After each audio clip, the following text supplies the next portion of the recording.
Assalamualaikum warahmatullahi wabarakatuh. Salam dan bahagia Bapak Ibu Guru. Perkenalkan, Ibu fasilitator saya yaitu Ibu Masnia SPD, SDGR MPD, dan Ibu pengajar praktik saya Ibu Siti Murniati SPD. Hari ini kita akan membahas tentang aksi nyata pada modul 2.2 yaitu pembelajaran sosial dan emosional. Yang dengan saya sendiri, Amalia SSI, yaitu calon guru penggerak angkatan 8 dari SD 3 Bidang Raya Kabupaten Aceh Timur. Nah, di sini tujuan pembelajaran khususnya yaitu membagikan pemahaman tentang implementasi pembelajaran sosial dan emosional dengan 4 indikator yaitu pengajaran eksplisit, integrasi dalam praktek mengajar guru dan kurikulum akademik, penciptaan iklim kelas dan sekolah, dan penguatan kompetensi sosial dan emosional pendidik, dan tenaga kependidikan di sekolah dan serta merefleksikan. Nah, di sini kami melakukan kegiatan dengan para CGP yang ada di SD 3 Bidang Raya untuk berbagi pemahaman kepada rekan guru. Nah, di sini ada Bapak Guru SPDGR, saya sendiri di Amalia SSI, Ibu Megawati SPD, dan Ibu Sri Wahyuni Z SPD. Nah, di sini ada merefleksikan aksi nyata ini dengan model 4, yaitu yang pertama ada peristiwa, di mana dipertanyakan adalah apa yang Bapak Ibu lihat dalam proses tersebut.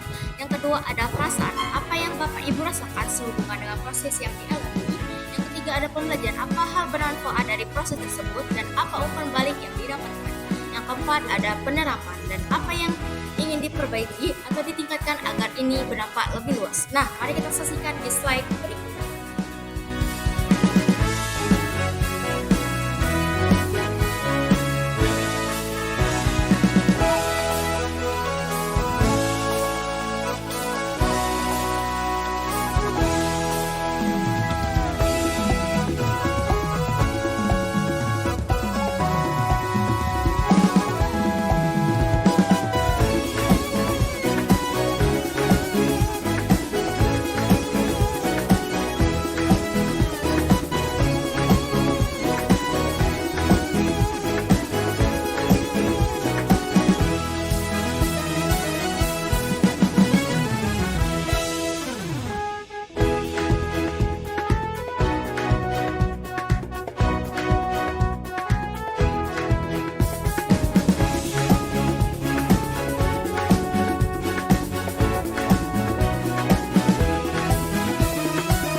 Nah, itu saja yang bisa saya sampaikan.